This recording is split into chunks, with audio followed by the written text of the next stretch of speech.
Definitely don't need heated grips today.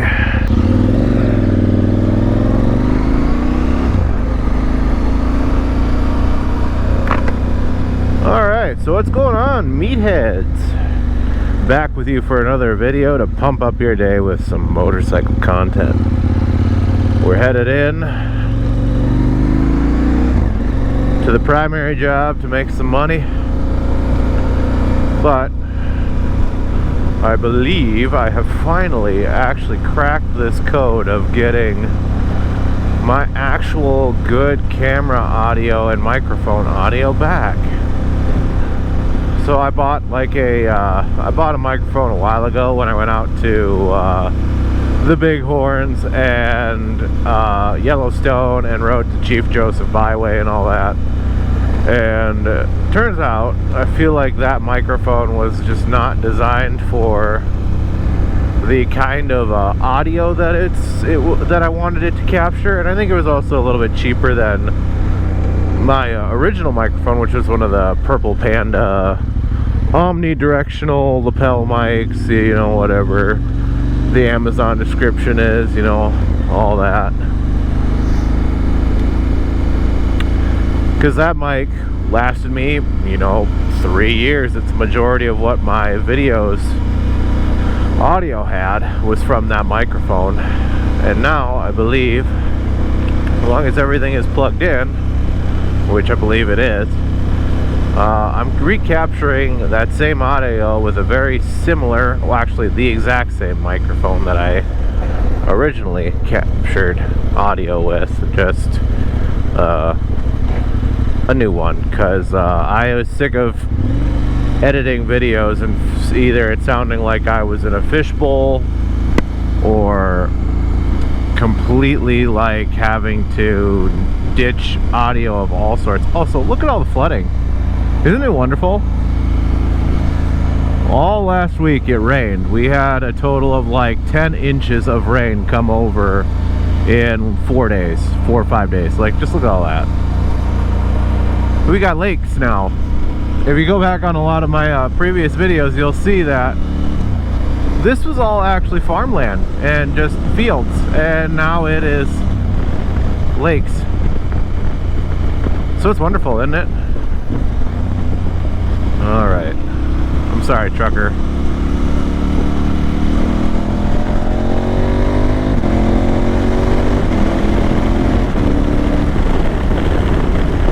Yeah, we got a bunch of flooding over a very, or a bunch of rain over a very short period of time. And you can see it is just hanging out everywhere.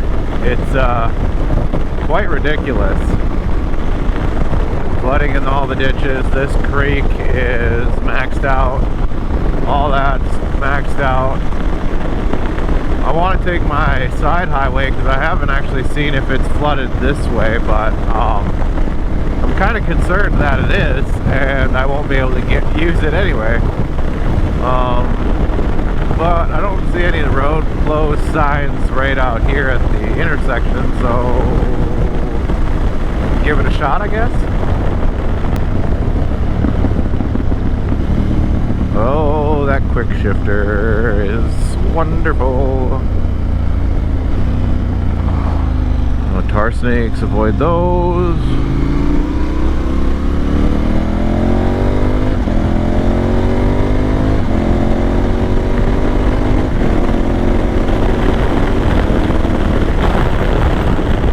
But as long as my audio is working and I'm getting the sound that I want, I do want to talk about something that, having now owned an adventure touring bike for a couple months now, a little over a couple months, and have done about almost 2,500 miles with it.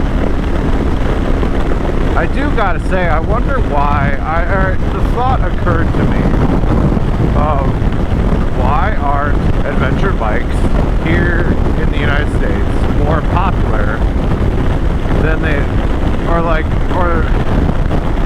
wow, I am butchering this.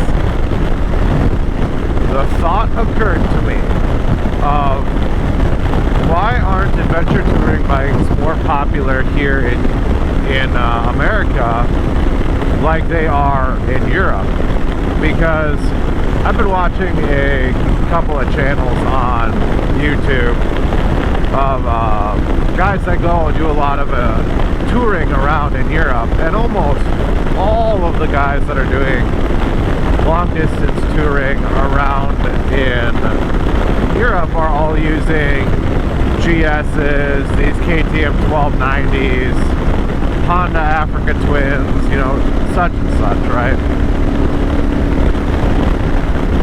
And I'm like, you know, honestly, these bikes are great for touring, and they're great for climbing up mountains.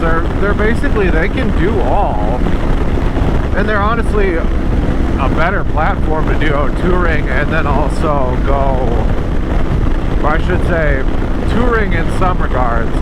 They're a better platform for handling mountainous areas, curvy areas, and doing a little bit of off-roading if you run into some gravel and stuff like that. Like, even like this bike with street tires and mag wheels is honestly more capable off-road and on gravel than a Harley Davidson road glide or street glide would ever be. So, you know, it makes me wonder, like, why aren't these more popular? And over the time that I really started like digging into this topic and thinking about it hard, it occurs to me why baggers are more popular here in the United States for touring versus over in Europe. And it really comes down to a couple of factors, and one of them for sure is just the sheer distance we have to cover.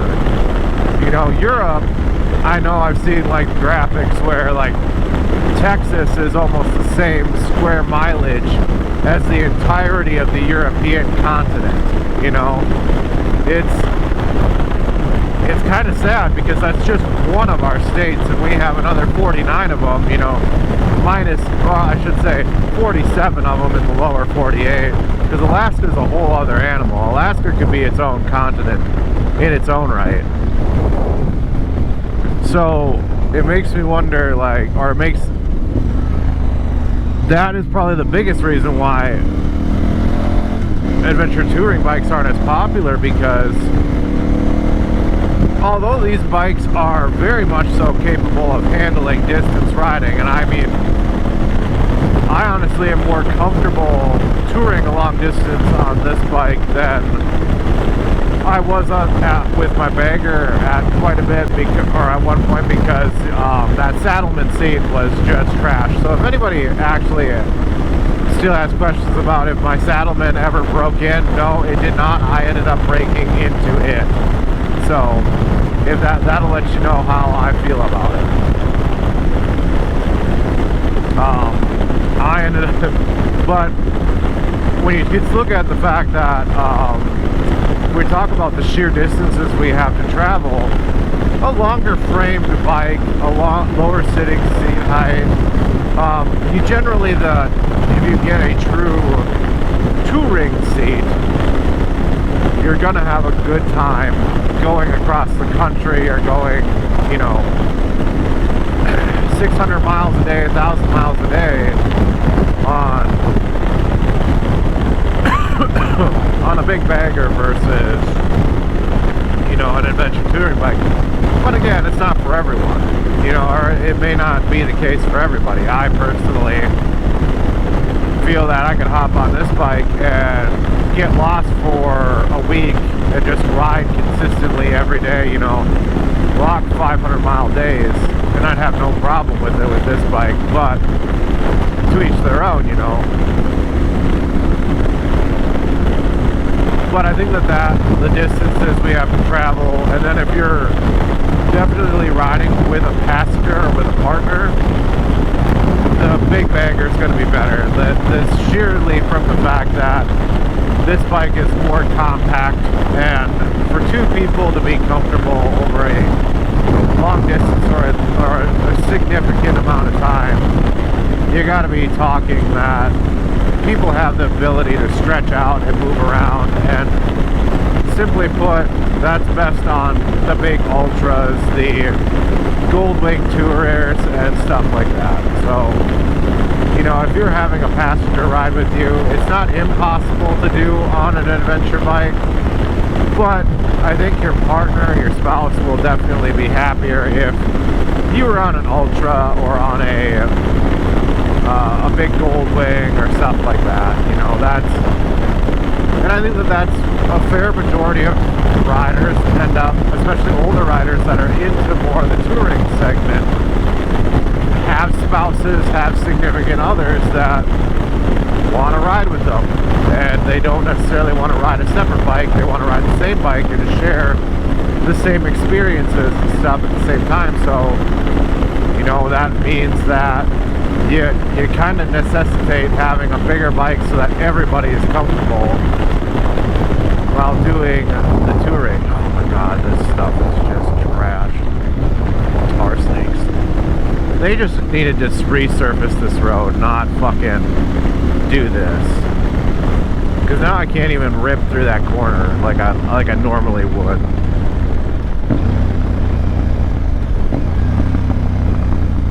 But back to the topic at hand. Let's focus up here now that I'm out of the tar snake bull crap.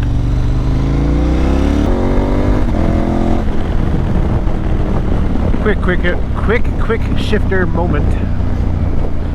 And then as we get onto the interstate, and rocket ship.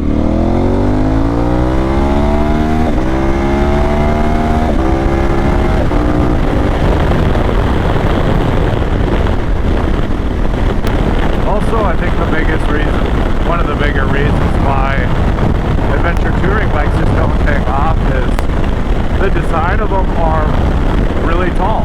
You know, they are tall bikes, and like even though I'm 5'11" and I have a 34-inch inseam, I tend to I barely can flat foot it. Like, or I more than less actually just tippy toe this bike. And that definitely moves a lot of people out of owning one of these bikes, unless they are comfortable always standing on one leg with it, you know. Whenever they come to stops or come to intersections, being able to just 1 foot stand on it, or 1 foot down, hold yourself up, then you'll be able to do it no matter how tall you are. But a lot of people aren't at that stage, or some people don't really want to have to do that in order to, you know, comfortably ride their bike. So generally speaking, being these be tall bikes and have all sorts of suspension travel, that also means that there's a fair majority of the population that won't be comfortable throwing a leg over this kind of a bike in order to actually ride it, you know. But almost in every other regard, well, I also was going to add in the fact too that the roads here in America are wider. It seems like the spacing of the roads out here are definitely bigger for like even the back roads and the side highways and stuff are all a lot larger as far as width goes, and that makes a big difference when it comes to riding a bike too, because it means you just have a lot more room to play with, a lot more room to negotiate, like even hairpin corners and stuff. Like I feel like the hairpins even out in the hills are decently enough that you can get 2.5 cars wide, whereas like seeing some of the roads over in Europe that traipse through the mountainsides and the Alps and stuff, those hairpins, man, they are definitely not for the unskilled rider, because I think they're only like, you maybe fit 2 really small cars wide. Oh, excuse me. Yeah, so you may only get like 2 cars wide, and like smart cars wide, not, or like these like Chevy Colorado wide cars. Like, yeah, that may be all the space you have, versus like here in America where we can fit our 2,500, 3,500 trucks comfortably in a lane. I think that makes a big difference too, because it necessitates you having a bike that's more nimble and more capable of carving corners and negotiating tight spaces. And simply put, those large baggers are nimble and maneuverable are not necessarily in the vocabulary when it comes to a Goldwing or a Harley Ultra. It's more like they are comfy couches on wheels, you know. The comfort and the ability to go long distances is more important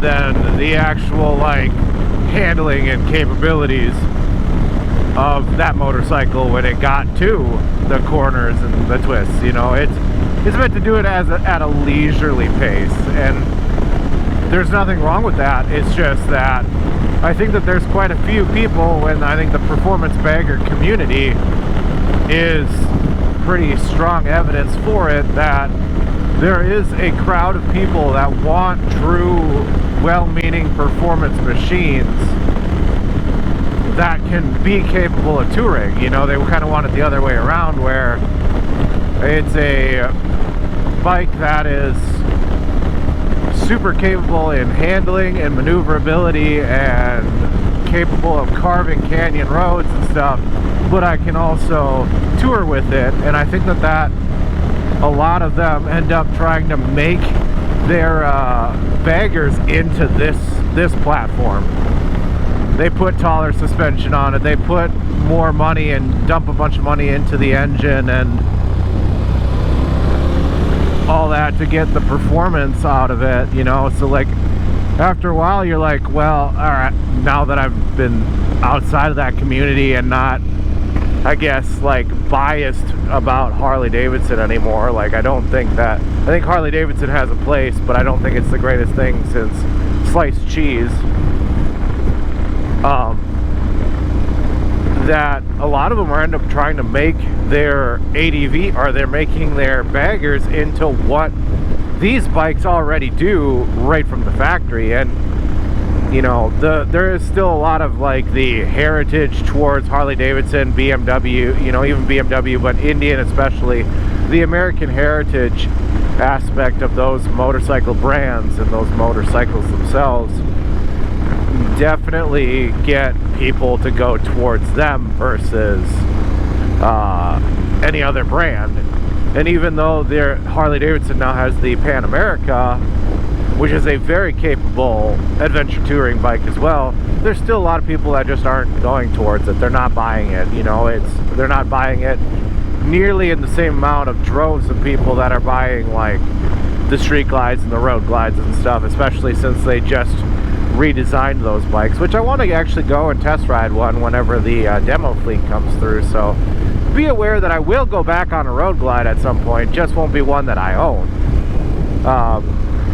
But like I said, this bike, the adventure bikes, I'm surprised they're not as popular, but they are growing. Like when I was out in the hills for 4 or 5 days, I saw quite a few adventure bikes already out and exploring the area. So I think that like it's gonna be growing over here as people realize that like there are these backcountry discovery routes and stuff that are being formed and made constantly. There's a lot more areas that are getting accessible to bikes and being capable of, and more areas, you know, like the backcountry discovery routes, the BDRs and stuff, are becoming more popular, and people are seeking, and overlanding is also extremely popular now. So like it's only a matter of time before the moto camping, overland moto camping gets more popular and people start doing that as well, you know. So it's growing. I think that like more people would be inclined to go into moto or into adventure bikes if they gave them a shot, you know, because I think that there's quite a few people in the touring world that sleep on these bikes. Come on. No. Anyway, that's the video, guys. Now that I'm here at work, I'm gonna get ready to go clock in my hours. I appreciate you all hanging around for the video if you stuck through it this far, and be aware that hopefully the content now is going to continue to be extra spicy quality. So thank you very much for watching, and I'll see you in the next one.